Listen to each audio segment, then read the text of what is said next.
You are listening to Radio Unheard, a podcast for cultural professionals where we explore the ethical dilemmas around the intersection of art and politics.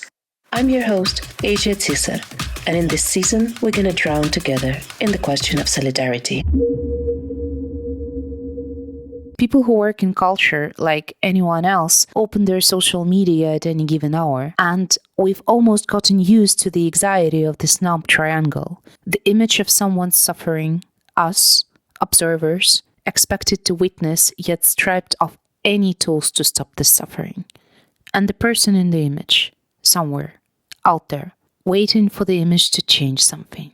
As a Ukrainian, since the full-scale invasion, that very same triangle kept haunting me at every exhibition, every international show that was supposed to show me a war, any war, a protest, a revolution, a genocide. And the only thing I was able to see was this gap between the observer and those being watched. For a long time, I was searching for someone to talk about this, until a friend of mine handed me a book, Imperfect Solidarities, by writer and art critic Aruna D'Souza. This episode is titled after and inspired by her book. And I'm very grateful to Aruna for finding the strength and words to be with me in this very uneasy conversation. And I guess it's my duty to warn you, it might be uneasy to listen as well. So I opened my Instagram feed today just to get a conscious snapshot of the content I consume every day. And in a nutshell, it stands on three pillars: my friends' career updates, niche clothing brands, and something I can broadly describe as crimes against humanity. That seems to be for a lot of us. I think that's almost exactly what my Instagram feed is as well.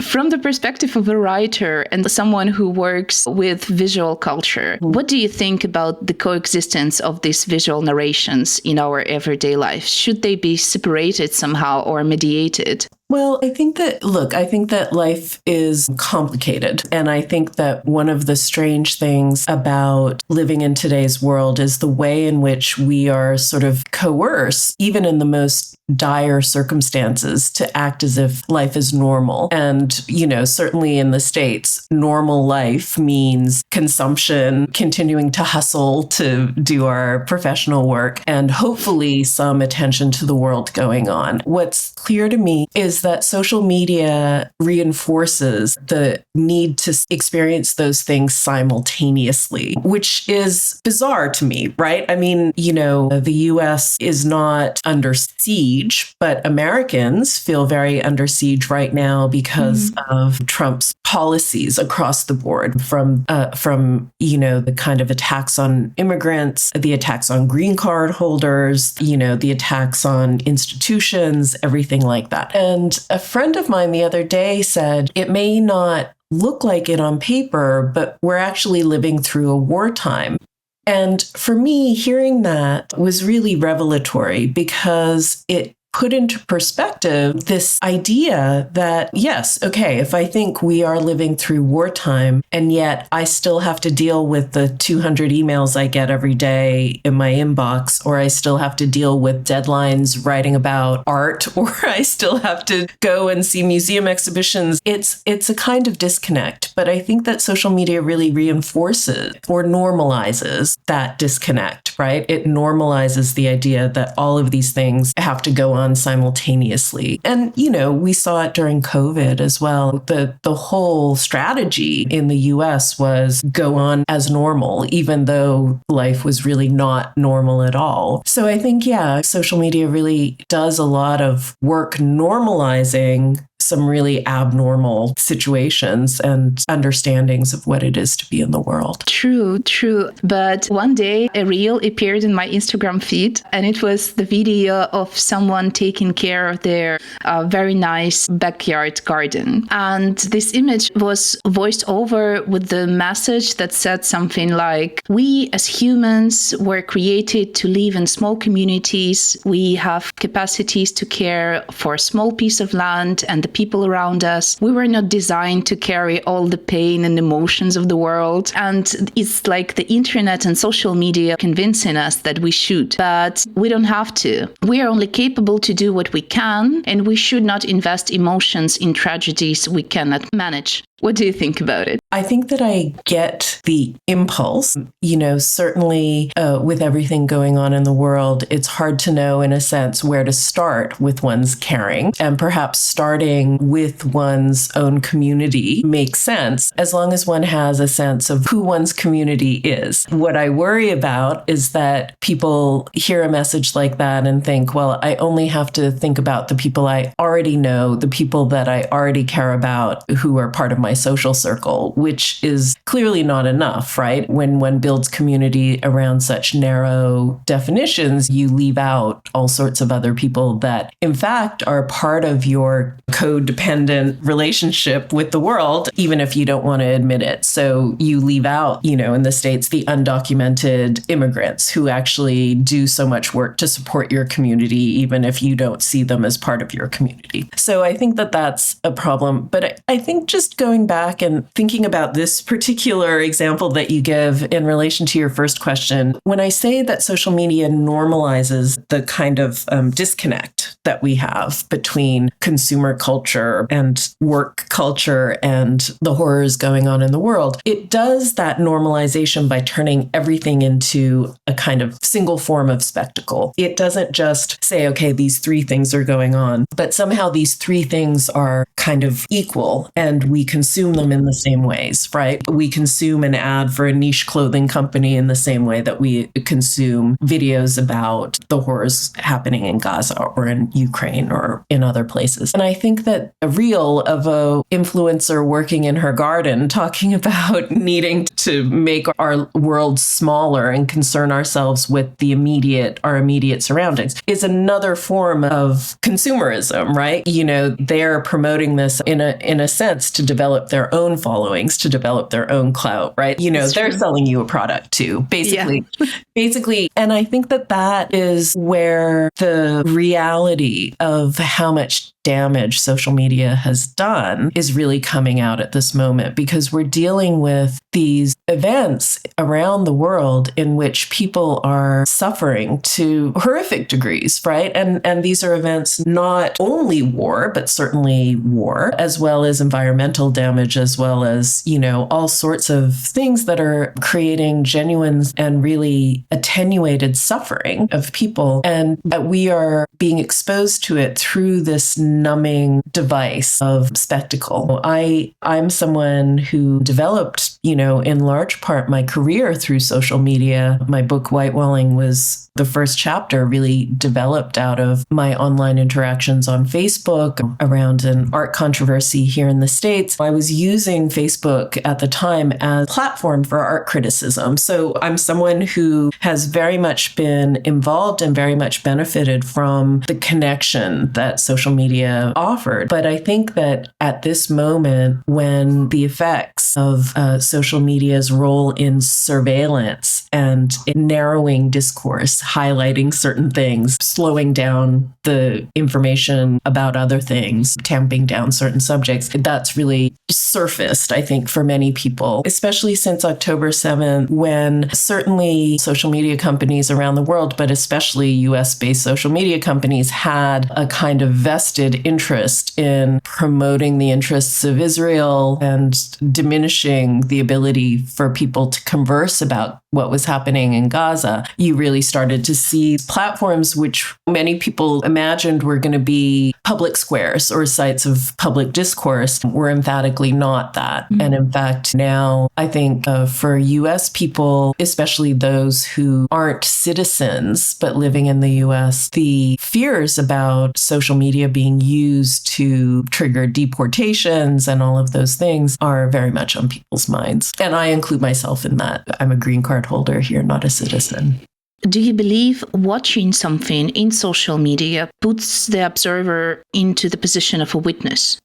So, I think that social media in relation to wartime conflicts has played a really important role in allowing people to understand what's happen, what's happening in the world, what's happening in Ukraine, what's happening in Gaza, and what's happening in Sudan, so many places, right? And that is especially important when the kind of legacy media, the newspapers and news conglomerates, are not showing things that are happening, are not showing them in their full accuracy. So for those of us in the States who are looking at publications like the New York Times, Washington Post, if that's all you're looking at, you're getting a very partial view. I think social media has played a crucial role in broadening that view, especially the Palestinian perspective in Gaza. So on the one hand, I think the role social media plays in these moments of siege, of genocide, have been crucial. I don't want to undermine that. The journalism that has gone on in Gaza by Palestinian journalists has been absolutely crucial for people who are trying to find out what is going on. I think that what I'm troubled by, and I'm not troubled by it in terms of the people making the content, I'm troubled by it in terms of people consuming the content, is that one of the things that social media does, one of the things that it encourages, is a kind of self-revelation about the horrors that one goes through in order to generate empathy in the viewer. And so, even before what was happening in Ukraine, even before Gaza, when the Me Too movement took hold on social media platforms, one of the ways it took hold is women, largely women, talking about their own experiences of sexual harassment and sexual violence, right? Because in the face of a kind of long-standing skepticism about women's experience, the antidote was seen to be this sort of confessional, this happened to me, I promise you this happened to me, and the kinds of hundreds of thousands of voices of people saying this also happened to me. In the face of George Floyd, when, again, there was skepticism about the Black experience in the US, oh, it can't be so bad. You had hundreds of thousands of people saying,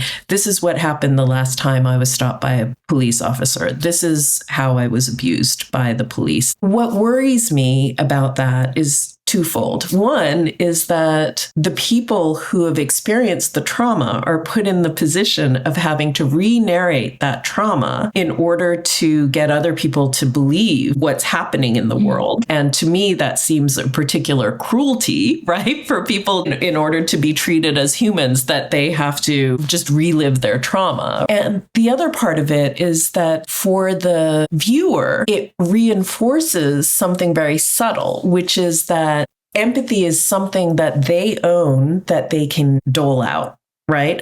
That they are in the position of needing to be convinced to act in a human way by caring for other people. And I always say, I don't want your well-being to depend on my capacity to empathize. I don't want my well-being to depend on your capacity to empathize. I think that your well-being, my well-being, should just be guaranteed by the fact that we're living beings, right? And so what this sort of empathy building on social media, especially when it's coming from people who are in genuinely life-threatening situations, dire situations, and they realize that they can only be saved by displaying their suffering for others in the hopes that empathy will emerge. To me, A, it's not a short-term solution in emergency situations. Waiting for people to change their hearts and minds is not sufficient. But B, for me at least, I feel like it eats away at my soul a little bit in Gaza to see these children on social media explaining the fear and the privations and everything of their day-to-day lives. I think, why should I need this in order to care for them? Why should anyone need this in order to care for them? If people are dying, stop the killing and figure out all the rest of it after, but just stop the killing, right? And so I think that social media, the way the algorithms are designed, if you've been on Instagram, if you've been on TikTok, they're designed to highlight or to promote those sort of confessional modes of address, right? Anything from makeup videos to celebrities apologizing for their last gaffe to these stories from victims of war. They're all a form of confessional videos. And because of how they're structured, the algorithm raises them up. And so people then are trained to A, watch them and expect them, but also to make them, because that's what's going to get the most reach. So I think the idea that we should be changing hearts and minds through this confessional kind of mode or through revealing our own trauma, getting people to understand our situations, this putting the onus on the victim is very much part of Western thought, of liberal thought, right? And the importance of empathy and empathy building is very much part of liberal thought, but it's also very much part of the kind of algorithmic structure of social media as well. This is very interesting because you also mentioned in your book, on the one hand, very obvious idea. On the other hand, it's not so obvious at all, that the ability of the person to develop the empathy to someone also depends on the person's race, nationality, political views, any, micro circumstances, which is so weird. I mean, it's kind of natural that we sympathize to someone we understand, or at least we pretend we understand. But at the same time, it literally creates the situation when your life depends on the ability of the other person to empathize to you. I always think of it in relation to hiring practices. I always used to say, like in the States, when companies hire white men, it's because the person who's doing the hiring, recognizes, oh, this is who I used to be when I was that age, right? I see myself in him. He has potential. I can see where he's going to go. Whereas when women, and especially women of color, apply for jobs, they have to apply with resumes that are 10 miles long. They have to show a track record of what they've already done, not of what they could achieve. And that is because the person hiring has empathy for the white guy and doesn't have a capacity to relate to the woman of color or the white woman. That empathy is, in fact, responsible for a lot of the kind of inequalities and injustices that we see in the world, right? Not just because of preferences for people who may look or have the same background as us or share a similar history of us or come from our same communities, but also because the whole mission of the Catholic Church, missionaries in relation to empire building and slavery, was based on a kind of empathy for people and wanting to save them from themselves, essentially. And, I should say, because I love empathetic people and I try and be empathetic myself, I think as an individual quality, as a human quality, it's very important. I think that it does make us better people. But I've been thinking about the way it's come to structure our political landscape. That is a problem. As I said, I don't want to have to wait for my empathy to kind of kick in before I can act to preserve life. And that's why when the siege in Gaza started, a lot of people were saying, like, you're not empathizing with the right side. You're not understanding the complexities of what's going on. And my response was, I don't need to understand any of the complexities to demand a ceasefire, right? I absolutely do not need to understand any of the complexities to ask for a ceasefire. And there was a sense, I think, among a lot of people that somehow empathizing with Israel and what Israelis had gone through with the October 7th attack required supporting a military assault on Gaza. It's the same way right now in India, where the terrorist attack in Kashmir is being used to justify a really terrifying attack from India onto Pakistan. I have family members on very different sides of that, conflict. And it just seems to me that one can empathize without authorizing the destruction of human life. But if the idea of empathy is used to support the destruction of human life, that's a perversion. What really distracts me in this situation is that basically this gaze of the observer or a witness is supposed to legitimize or prove that the suffering is real. In the other words, that empathy ends up measuring how valid what you're going through is and how real your struggles are. And I think when you mentioned Me Too, I think most of the women had in their life this feeling when you experience a form of discrimination and there is someone, I don't know, a colleague, a passerby who acknowledges it. And this support can mean everything, but their denial can lead you to question your own perception, like the reality of what you feel. Absolutely. And when Russia launched its full-scale invasion on Ukraine, I was in Warsaw, and the internet just exploded with calls for protests and for people to go on streets. I joined protests too, and it was very comforting place to be because you are surrounded by people who share your beliefs. It was kind of a validation. But at the same time, I remember I was so confused because I wasn't able to understand why the number of people on the streets determine whether or not my country should exist.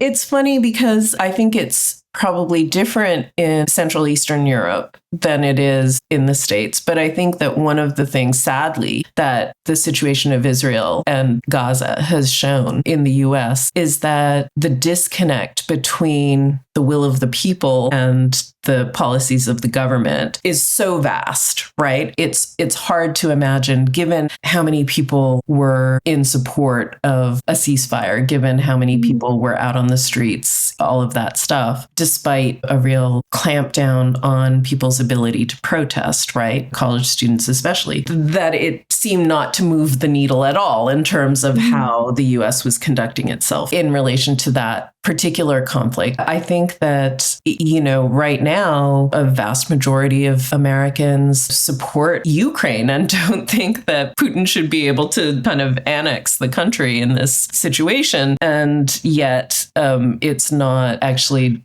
moving the needle in terms of government policy. And our government has become increasingly distant from public opinion, except at these moments of election. What I'm trying to say is that I don't think any war or the life of any people should be determined by the sympathy of certain people in the other parts of the world or governments of the other parts of the world. It's just ridiculous. Absolutely. Because if you are my friend, I'm going to help you to kill those guys.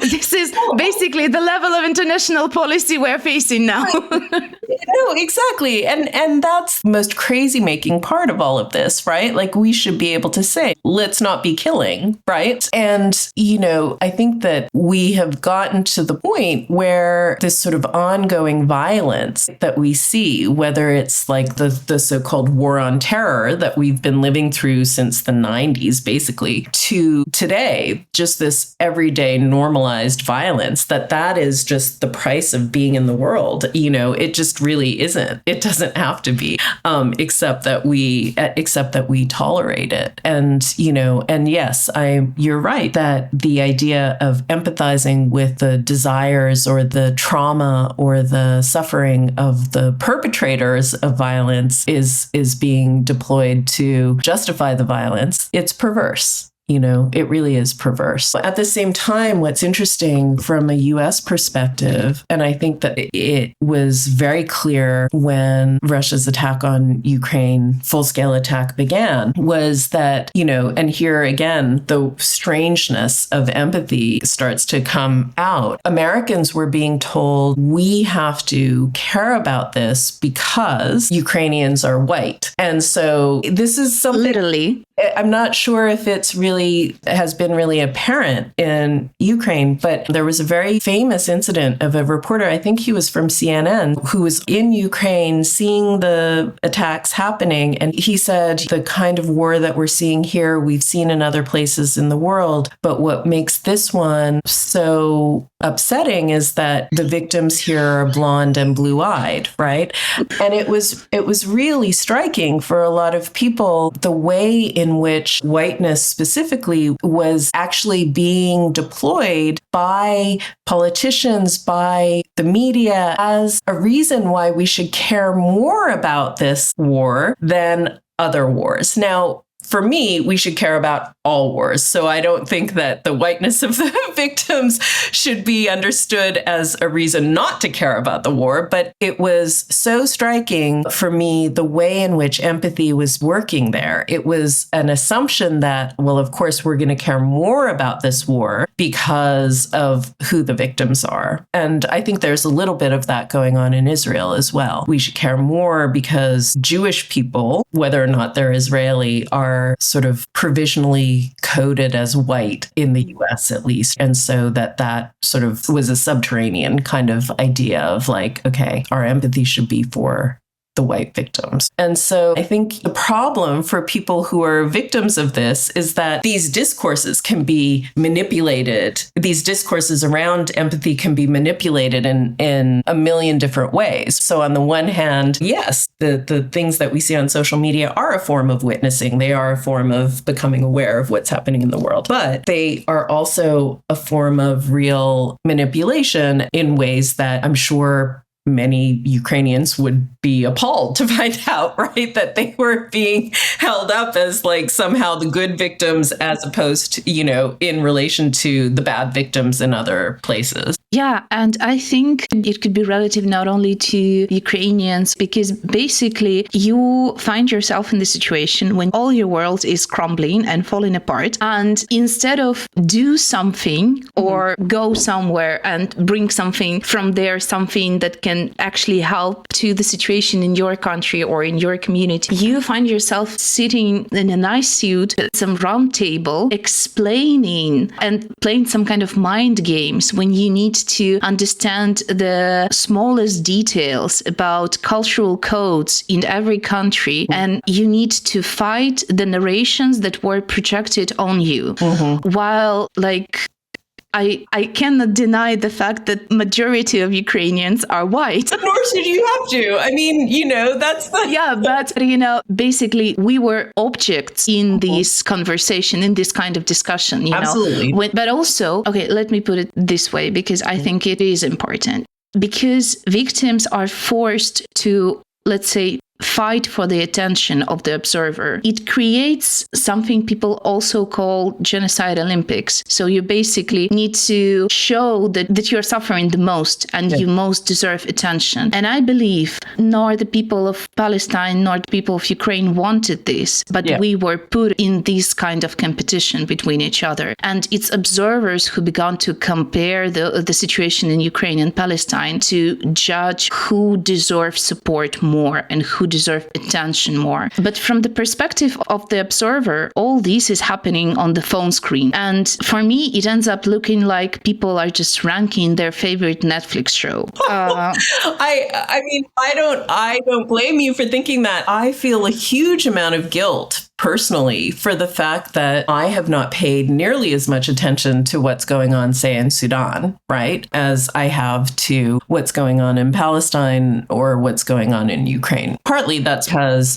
there's so much less news about what's happening in Sudan. There doesn't cross my social media feed nearly as much. And the fact that the news isn't there to be reported or the things aren't coming up on the social media feed has very much to do with the fact that these are African victims. And so in that genocidal Olympics, they're very low on the list, right? I think for the West, which tends to assume that Africans will just go on killing each other and there's nothing to do about it. And so I like what you say about the objectification of the victims of these conflicts and the lack of agency that they are afforded. But I also think that there's something about how we imagine that justice is a sort of finite quantity that is doled out in limited amounts, right? That there's a kind of scarcity thinking behind how we dole out empathy. And for here around the war in Ukraine, a lot of that was because of a question of how much money does the US give to Ukraine to help them defend themselves against the Russian incursion. And so I think there has been in a sense of like, why are we taxpayers paying all of this money? In Gaza, all the US had to do was shut off the tap of money going to Israel, and that could have stopped, right? It wouldn't have cost a penny, right? So people are still being put in this scarcity model of there's only so much empathy to go around. And so there's only so much support to go around. There's only so much justice to go around. I think the danger is that people who are in positions of oppression will start believing that. There was this very famous incident where someone stood up to receive a Hollywood award. It was an Academy Award or an Emmy Award or something like that, and a female actress. And she stood up and said, we've been fighting these last few years for Black people to be more present and to get more jobs and to be a bigger part of the film industry. And now it's your turn to step up for us women. And this is one of a very highly paid actress who's been in many big television shows and everything like that, and who was sort of thinking about this all as a kind of, okay, you got yours, now I need mine, right? This sort of quid pro quo. And I think that in the States really came around full circle with Israel and Gaza, where there were a lot of people saying, okay, I've been on the front lines fighting for racial justice for Black people. Now you have to support Israel in this moment of crisis, as a quid pro quo. And I think that comes from this scarcity model, right? Or this idea that fighting for each other is transactional and that empathy becomes, somewhat transactional. And that seems to me a real, I keep using the word perversion today, but I think that right now it's the best word that I can think of to describe the state of the world, when it feels like the way that we're being asked to relate to each other is absolutely inhumane as well as inhuman. There is also a very interesting concept that you mentioned in your book. I think you call it the problem of translation. And you describe it as the need to explain yourself in the words of the observer. And I agree with you that this is probably the legacy of colonialism. And it is also the game which is impossible to win, because when you are expected to feed into a cultural code that was developed without you, you're always positioned as secondary. And I believe this problem is familiar to many people who come from marginalized geographies or groups, because from the very beginning you are not treated as equal, and you will be judged by how well you perform these cultural codes, which were clearly not designed for you. And obviously it is unfair, but I used to think of it more as a cognitive problem. So translation supposed to make an understanding possible, but also to help to build trust. And those two things were kind of supposed to clear the ground for what we might call a better world. So my thinking was rooted in the idea of limited narrations. In the other words, we can make more things normal. And with this kind of broader concept of normality, we open ourselves to more solutions. But you disagree with it, right? Your perspective is completely different. My perspective is that, and this may mean that I'm a way too trusting person, but my perspective is that around certain moments, I shouldn't have to understand everything that someone else is thinking or going through.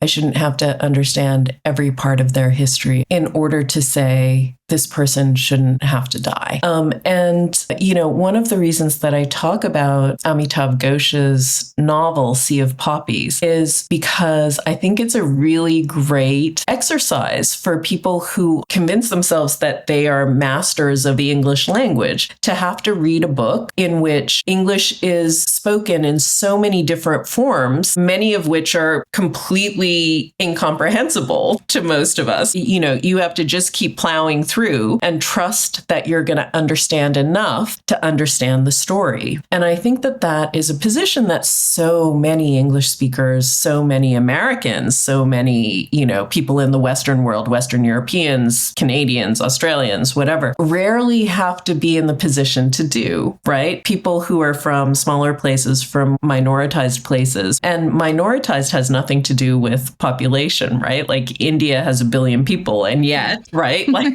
Yes. and yet, there's a great obligation to translate themselves into these sort of normative codes that, as you say, are connected to colonialism. I'm not expecting that somehow we can come together without understanding anything about each other, but I think that we don't have to understand everything about each other. And I would hope that when faced with human suffering, even if we don't understand anything about each other, we understand humanity, right, as the minimum quality. And then, of course, I know that the definition of humanity is a kind of exclusionary term as much as it is an inclusive term. But let's at least start there and then get better as time goes on. But yeah, when I talk about translation, it really is from the perspective or trying very much to convince the people who, like me, are on the privileged side of the conversation around understanding. They're the people who are being invited to understand. They're not the people who need to make themselves understood, because I think that it becomes an ethical question about one's own privilege, right? So it's interesting to me to hear you talk about it from the other side in a certain sense, from, both in terms of the war in Ukraine, but also in terms of the way in which Central and Eastern Europe is, in a sense, marginalized in these larger political landscapes.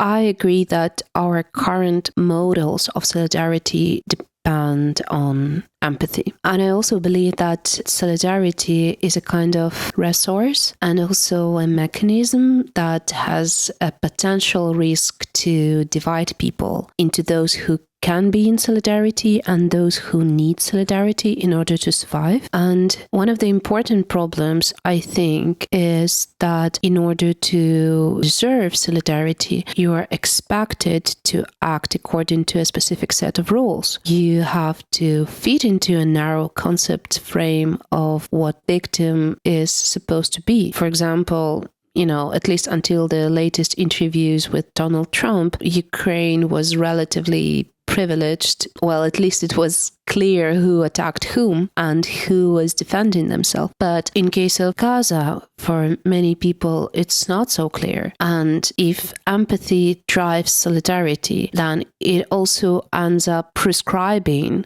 what a victim can or cannot do. A victim, for example, can die, but it cannot be aggressive. A victim cannot act according to their own set of rules. So linking this to what you said earlier, I wanted to ask, do you think it's possible or even allowed it for a victim to set the terms of how their situation should be treated or how the solidarity should be performed? I think that, and I was thinking this actually when we were talking about translation as well, that I think that the ultimate solution to all of these kinds of problems, including the ones that you're talking about with limited set of actions a victim has available to them, is to privilege people's sovereignty and self-determination. And so if I say that people have a right to sovereignty and to self-determination, that flies in the face of what the country I grew up in and the country I live in now both are founded on, right? Which is the suppression of Native American, Indigenous people's sovereignty and self-determination, the suppression of the enslaved and their sovereignty and self-determination. And yet I know that sovereignty and self-determination is correct. Right. And so I can say, yes, if I am not recognizing someone's sovereignty and self-determination and they react even violently to me for that, I can suffer from it, and maybe I will suffer from it, but I can recognize their need for doing it. I can recognize that they are being denied something very basic in the human condition. And that is also why I think that I can live as a political subject without requiring myself to understand everything about someone else. I can just